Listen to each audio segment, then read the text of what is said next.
नमस्ते स्टूडेंट्स।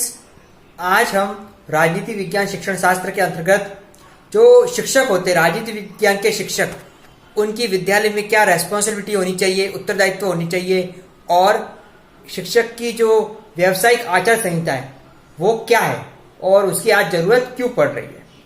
पिछली कक्षा में हमने जाना कि एक शिक्षक राष्ट्र का निर्माता होता है, जो देश का भविष्य है वो विद्यालय में पनप रहा है और उस भविष्य को बेहतर ढंग से आगे लाने का प्रयास करता है।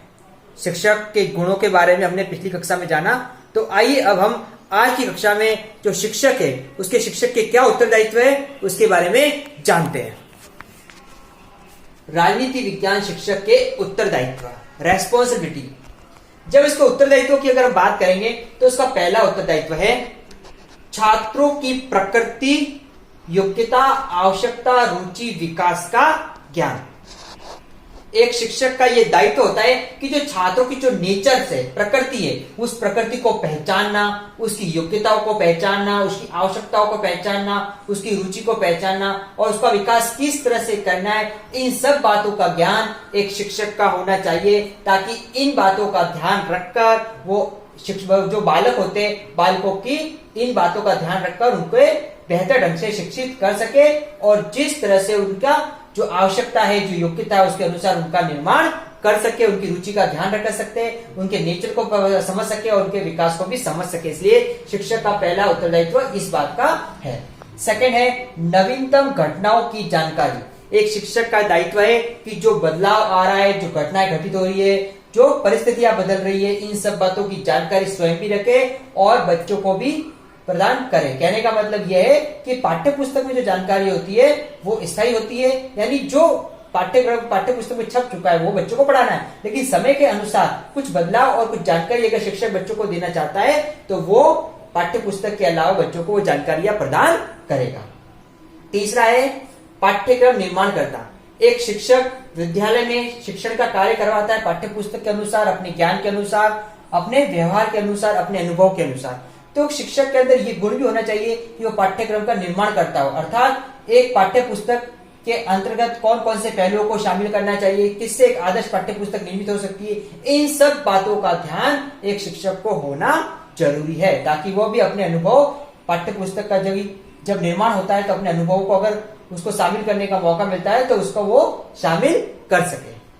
अगला है विद्यालय व समाज को जोड़ना। एक शिक्षक का गुण है कि जो विद्यालय और समाज होता है उन दोनों को आपस में जोड़ना है। एक कड़ी का काम एक शिक्षक करता है कि विद्यालय और समाज को किस तरह से जोड़ना है, क्योंकि विद्यालय का उद्देश्य ये कि समाज की आकांक्षाओं को पूर्ण करना और समाज के अनुसार शिक्षा का संचालन करना, ताकि देश के बेहतर भविष्य का निर्माण किया जा सके। इसलिए विद्यालय और समाज को जोड़ना शिक्षक का उत्तरदायित्व होता है। तो ये हमने जाना शिक्षक का उत्तरदायित्व कि कौन कौन से होते। अब हम आगे जानते हैं कि एक शिक्षक की जो व्यावसायिक आचार संहिता है उसको हम क्यों आज की तारीख में अपना रहे।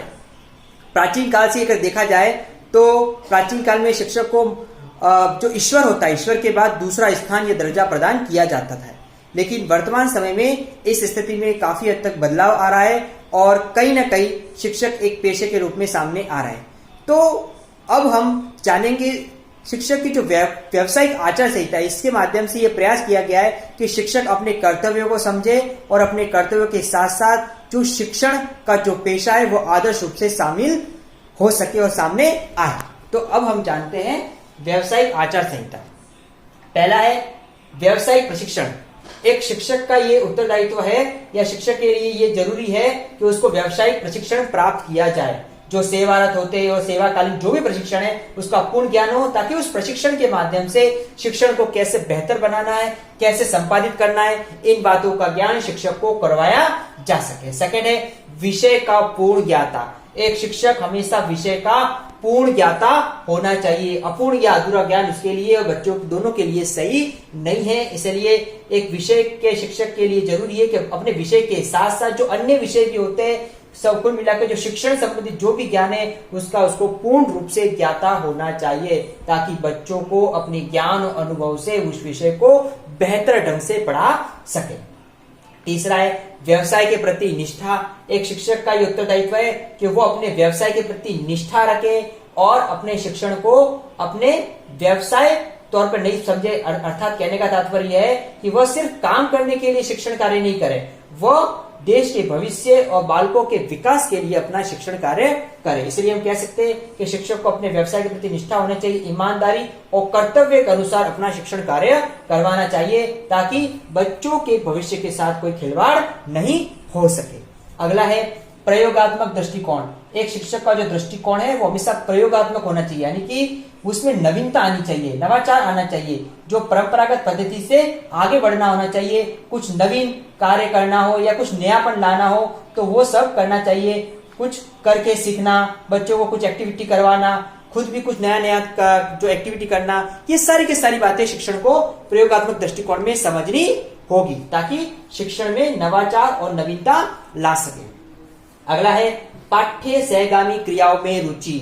एक शिक्षक की हमेशा जो करिकुलम जो एक्टिविटीज होती है, पाठ्य सहगामी जो क्रियाएं होती है, उनमें रुचि होनी चाहिए, ताकि शिक्षण के साथ साथ खेल कूद होती है, जो सांस्कृतिक कार्यक्रम होते हैं, जो भी जयंतियां होती है, इन सबको भी विद्यालय मनाया जाए, ताकि विद्यालय शारीरिक रूप से भी संपन्न हो सके, शारीरिक रूप से अपने आप को विकसित कर सके, मानसिक रूप से विकसित कर सके और देश की संस्कृति के अनुसार अपना बेहतर विकास कर सके। इसलिए अपनी संस्कृति से जोड़े रखने के लिए जयंतियां उत्सव मनाए जाने चाहिए। और हम कह सकते हैं कि शारीरिक विकास के लिए जो खेल कूद जैसी गतिविधियां होती है वो विद्यालय में होनी चाहिए। प्लस वाद विवाद, निबंध प्रतियोगिता, भाषण जैसे बहुत से जो सी एक्टिविटी है वो पाठ्य सहगामी क्रिया में होती है, ताकि इन क्रियाओं का आयोजन करे, ताकि बालक भविष्य में अगर कुछ विशेष प्राप्त करना चाहते हो तो इन क्रियाओं के माध्यम से अपने आप को देश के लिए एक अच्छे स्पोर्ट पर्सन के रूप में, एक गायन कलाकार के रूप में और कहीं ना कहीं अपने आप को एक आदर्श नागरिक के रूप में सामने ला सकता है।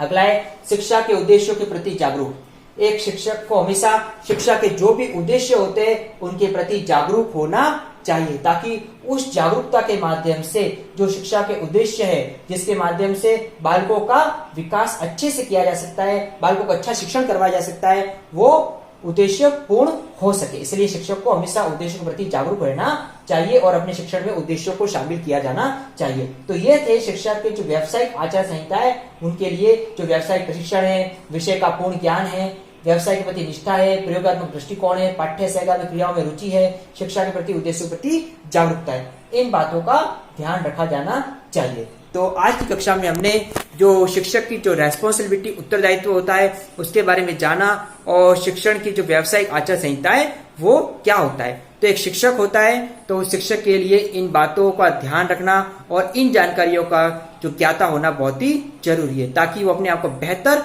शिक्षक के रूप में अपने और समाज के प्रति अपने आप को सामने ला सके। Thank you. आपका गृह कार्य है राजनीति विज्ञान शिक्षक के उत्तरदायित्व एवं व्यावसायिक आचार संहिता को बताइए।